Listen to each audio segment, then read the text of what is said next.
اس کے اندر روشنی تو آتی تھی، اور شمال کی طرف سے بہت ٹھنڈی ہوائیں بھی آتی ہیں، تازی ہوائیں بھی آتی ہیں۔ آگے اللہ تعالیٰ نے، اچھا یہاں پر جیسے ہم نے کیا تھا فجوا، کہ وہ غار کے کھلے مطلب کھلے حصے میں رہتے تھے، وسیع میدان، جو دار اصل تو وسیع میدان کے معنی میں آتا ہے، لیکن غار کے اندر وہ جو غار کو منتخب کیا گیا تھا ان کے لیے، وہ غار میں بہت سارے چیمبرز تھے، اور وہ بالکل کھلے حصے میں رہتے تھے، کنارے میں کہیں جا کے نہیں تھے۔ تو وہاں سے بتایا جاتا ہے کہ اتنا بیچ میں درمیان میں رہنے کے باوجود نہ ان کو کوئی جانور کھاتا تھا، نہ ان کو کوئی دیکھ سکتا تھا، نہ ان کو کچھ بھی نہیں نقصان ہوا۔ اللہ تعالیٰ نے ان کی محافظت فرمائی۔ کس طرح محافظت فرمائی ہے؟ یہاں پر جیسے اللہ تعالیٰ نے فرمایا کہ اگر کوئی تحسبہم، اللہ تعالیٰ نے فرمایا کہ تم یہ سمجھتے ہو ان کو کہ اگر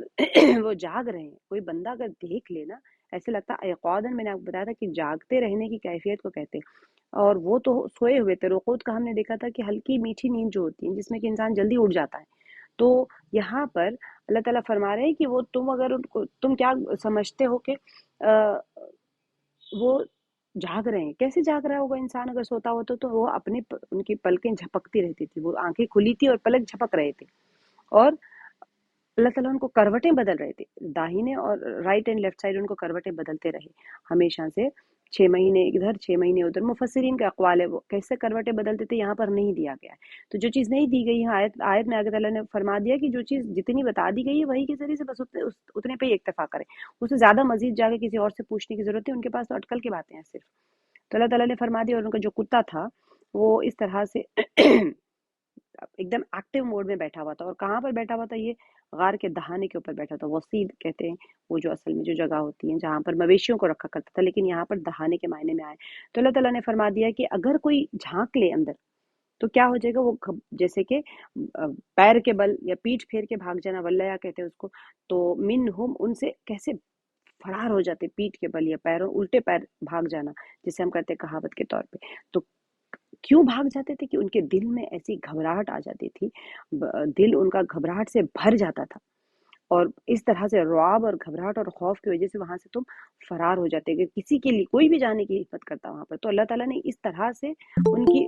انسانوں سے حفاظت اس طرح سے کی، جانوروں سے حفاظت ایسے کی تھی کہ وہاں کتا بیٹھا ہوا ہے اور وہ خود پلک جھپک رہے ہیں، تو انسان جب جاگتا ہوتا ہے تو پھر وہ جانور ان کے قریب نہیں آتے۔ پھر اللہ تعالیٰ نے کیا کیا؟ وَكَذَلِكَ بَعَثْنَاهُمْ، آیت نمبر جو 19 میں ہے، کہ اللہ تعالیٰ نے ان کو اٹھا دیا تاکہ وہ ایک دوسرے سے سوال کریں آپس میں۔ کیا سوال کریں؟ کہ ہم کتنی دیر تک سوتے رہے یہاں پر، اتنی دیر، اتنے عرصہ، اتنے مدت؟ تو کسی نے کہا کہ ہم آدھا دن سوئے، یا کسی نے کہا کہ شاید اس سے بھی کم سوئے۔ اچھا چلو ٹھیک ہے، اب تو بھوک لگ رہی ہے ان کو، جیسے ہی اٹھ گئے تو انہوں نے کہا کہ چلو ایک چاندی کا سکہ دے کے بھیجتے، گھر شہر میں جاؤ اور وہاں سے کوئی حلال طیب پاکیزہ کھانا ہمارے لیے کھانے کے لیے لانا، کیونکہ ان کو تو نہیں پتا کہ وہاں کے بادشاہتی اتنے زمانے سے تبدیل ہو گئی ہے۔ اب وہ سمجھ رہے ہیں کہ وہاں بھی ذبیحہ جو بتوں کے سامنے کٹا ہوا ہوتا تھا وہی ملے گا، تو دیکھ سمجھ کے پاک پاکیزہ رزق لے کے آنا، اور وہاں پر جب جاؤ تو نرمی کے ساتھ میں رہنا، کہ ایسا نہ ہو کہ کوئی تم کو پہچان لے اور خبر دے دے بادشاہ کو، تو پھر کیا ہو جائے گا، ہماری تو خیر نہیں، پھر ہم تو شہید کر دیے جائیں گے وہاں پر۔ تو پھر اللہ تعالیٰ نے فرما دیا کہ بے شک وہ، اگر اللہ تعالیٰ نے جیسے کہ اگر کہیں ان لوگوں کے ہاتھ ہم پر پڑ گیا تو کیا ہو جائے گا، یرجمکم، میں نے آپ کو بتایا تھا کہ سنسار کر دینا، یا تو سنسار کر دیں گے، یا پھر وہ ہمیں اپنے بت پرستی کی طرف لوٹانے میں ہمیں زبردستی کریں گے، اپنی ملت کی طرف ہم کو لوٹا دیں گے۔ اگر ہم ایسا کریں گے تو پھر ہمیں کبھی بھی فلاح نہیں حاصل ہو سکتی ہے۔ اللہ تعالیٰ نے فرما دیا کہ دیکھو یہ آثارہ کا میں نے آپ کو بتایا تھا، اچانک سے ان کو بغیر طلب کی اگر کوئی چیز ان کے اوپر ظاہر کر دی جائے، تو پھر اللہ تعالیٰ نے فرمایا، جو بستی والے تھے وہاں پر، میں نے آپ کو بتایا تھا کہ ان کے اندر ایک کانسیپٹ چل رہا تھا کہ روح میعاد، قیامت، مر کے اٹھائے جانے کے اوپر ان کے اندر ایک جھگڑا چل رہا تھا، تنازع چل رہا تھا۔ وہ جو بادشاہ تھے اس وقت کے، تو مطلب ایمان والے آ گئے تھے، 300 سال میں تو کئی 70-80 بادشاہ چینج ہو گئے تھے۔ اب وہ ٹائم پہ ان لوگوں کے اندر تھا کہ جو نعمتیں ملیں گی وہ جسم کو ملیں گی یا روح کو ملیں گی، یا پھر مر کے اٹھائے جائیں گے بھی یا نہیں جائیں گے؟ ایسے کیسے ممکن ہے کہ ہم خاک بٹی آلودہ ہونے کے بعد، یہی جو سوال مکے والوں کا تھا وہی سوال ان کا بھی تھا کہ ہم کیا اٹھائے جائیں گے دوبارہ سے؟ ہم سب ختم ہونے کے بعد میں کیا یہ ممکن ہے کہ ہم اٹھائے جائیں گے دوبارہ سے؟ تو اب ان کو یہ جو باڈی ہماری ہے، اس کے بقا کے اوپر ہی شک تھا ان کو کہ کیسے باقی رہ سکتی ہے، مطلب باقی رہنے سے مراد یہ ہے کہ دوبارہ سے کیسے بنائی جائے گی واپس سے، اور جو عذاب دیا جاتا ہے قبروں میں یا پھر مر کے اٹھائے جانے کے بارے میں، جس کے بارے میں ڈرایا جا رہا ہے، کیسے ممکن ہو سکتا ہے؟ اگر چلے مان لے ممکن بھی ہو تو وہ روح کا عذاب ہوگا، جسم نہیں بنے گی۔ تو یہ ان کے اندر بڑا شبہات تھے بہت سارے۔ تو بادشاہ اس زمانے کا جو تھا بڑا پریشان تھا کہ کیا کرے، ان کے پاس وہ دلیل کی دعا کر رہے تھے بہت زیادہ کہ اللہ مجھے کوئی دلیل پیش کر دے، کوئی ظاہری دلیل جس سے کہ سب لوگ اس چیز کو مان لیں۔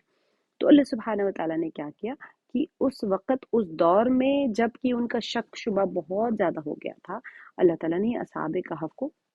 زندہ کر دی، مرے تو نہیں تھے، جگا دیا نیند سے، تاکہ کیا ہو گیا تھا، لیعلم ان وعد اللہ حق، کہ اللہ تعالیٰ کا جو وعدہ ہے وہ سچا ہے، اور جو قیامت ہے، قیامت کے آنے والی ہے گھڑی ہے، وہ اس میں کوئی شک نہیں ہے۔ اور اب اچھا یہ سارا ہونے کے بعد میں اس کے اندر پورے کا پورا ایک واقعہ آیا تھا کہ وہ جب گئے تھے شہر میں، وہاں انہوں نے دیکھا کہ سارا 300 سال ہو گیا ہے، ان میں سے تملیغہ ہے یا جو 7 ساتھیوں میں سے ایک گئے تھے وہاں پر، ٹھیک ہے۔ اب ان میں سے جو گئے تھے انہوں نے دیکھا کہ یہ تو سارا ہی ماجرا بدل گیا، یہ تو کوئی اور ہی ملک آ گیا، کوئی اور شہر آ گیا۔ وہ سارا واقعہ ہونے کے بعد میں ان کو تب احساس ہوا کہ ہم بہت سال سوتے رہ گئے، 300 سال تک ہم سوتے رہ گئے۔ اس کے بعد میں پھر اس میں اختلافات بھی میں نے آپ لوگوں کو بتائے تھے کہ جب بادشاہ کو پتہ چلا تو سارے حیران ہو گئے کہ یہ جو جتنے غار والوں کے نام وہاں پر لکھے ہوئے تھے، اسی لیے اصحاب رقیم ان کا نام تھا، لکھ کے تختیوں کے اوپر وہاں خزانوں میں لکھ کے رکھے ہوئے تھے ان کے احوال سارے، کہ ایک زمانے میں ایسے لوگ چلے گئے تھے اور پہاڑ میں جا کے پناہ گزین ہو گئے۔ وہ پہاڑ میں کئی لوگ جانے کی بھی کوشش کرتے تھے لیکن وہاں پر گھبراہٹ سے بھاگ کے آ جاتے تھے۔ تو یہ جو ماجرا تھا سارا ان کو جب پتہ چلا تو بادشاہ نے کہا کہ چلو ہم چل کے آپ کے باقی اصحاب سے بھی زیارت کر لیتے ہیں، ان سے ملاقات کر لیتے ہیں۔ تو مفسرین کا اس میں اختلاف تھا کہ بادشاہ کی ملاقات ہوئی بھی یا نہیں ہوئی، سارا کچھ۔ جیسے ہی وہ پہاڑ کے اوپر گئے تو اللہ تعالیٰ نے ان کو وہ جا کے، بہت سارے غار تھے جیسے میں نے آپ کو بتایا، تو بعض مفسرین کا قول ہے کہ وہ گئے اور پھر غائب ہو گئے، ملے ہی نہیں۔ بعض مفسرین کا قول ہے کہ بادشاہ ان سے ملاقات کیے تھے، سارا کچھ ہونے کے بعد میں اللہ تعالیٰ نے ان کو موت کی نیند سلا دیا۔ تو بعض مفسرین کا قول ہے کہ وہ جاگ رہے ہیں، سو رہے ہیں، لیکن مرے نہیں ہیں، وہ سو رہے ہیں، لیکن وہ کہاں ہیں، کیسی کیفیت میں ہے، کیونکہ بہت بڑا غار تھا، اس میں چیمبرز تھے، کسی کو بھی نہیں پتا۔ جیسے وہ اندر گئے پھر سے وہ غار کا پتہ بھول گیا لوگوں سے، اور کوئی جانے کی کوشش بھی کرتا تھا تو ان کو بڑی گھبراہٹ ہوتی تھی۔ تو یہ قیامت کے وقت میں جگائے جائیں گے، اور ایسے بہت سارے اس میں مفسرین کے اقوال ہیں اس کے اندر۔ بہرحال جب وہ غائب ہو گئے اندر تو پھر ہوا کیا، جو گاؤں والے تھے، جو بادشاہ تھے، وہاں کے جو بستی والے تھے، ان لوگوں میں پھر جھگڑا شروع ہو گیا کہ بھئی اتنے بڑے اللہ والے تھے یہ، ہمیں ان کے اکرام میں کچھ تو کرنا چاہیے۔ تو ان کے بعض لوگوں نے کہا کہ دیکھو یہاں پر ہم ایک مسجد بنا دیتے ہیں، عبادت گاہ بنا دیتے ہیں، تاکہ ہم ان کی فضیلت کو یاد رکھیں کہ اللہ تعالیٰ کے بہت ہی ولی تھے وہ لوگ، بزرگ بندے تھے جو اللہ کی رضا کے لیے اپنے ایمان کو بچانے کے لیے جب جاتے ہیں تو اللہ تعالیٰ ان کی محافظت فرماتے ہیں تاکہ ان کا یہ واقعہ یادگار رہ جائے۔ اب جو لوگ کو میعاد پہ یقین نہیں تھا، یا بعض ان میں سے جو لوگ تھے انہوں نے کہا کہ کیوں ان کے غار کو بند کر دیتے ہیں اور ان کا معاملہ اللہ کے حوالے، ان کی قبر بن جائے گی وہاں پر، یہ ساری چیزیں کرنے کی کیا ضرورت ہے۔ تو اس طرح سے جب ان میں اختلاف ہونے لگا تو قال الذین غلبوا، ان میں سے جو مغلوب لوگ تھے، جو غالب ہونے والے لوگ، غالب درجہ رکھنے والے یعنی پاورفل جو لوگ تھے، انہوں نے یہ کہا کہ ہم یہاں پر ایک مسجد بنائیں گے۔ اب اللہ عالم وہاں پر مسجد بنی بھی تھی یا نہیں بنی تھی۔ تو اب آگے اللہ تعالیٰ نے فرما دیا کہ دیکھو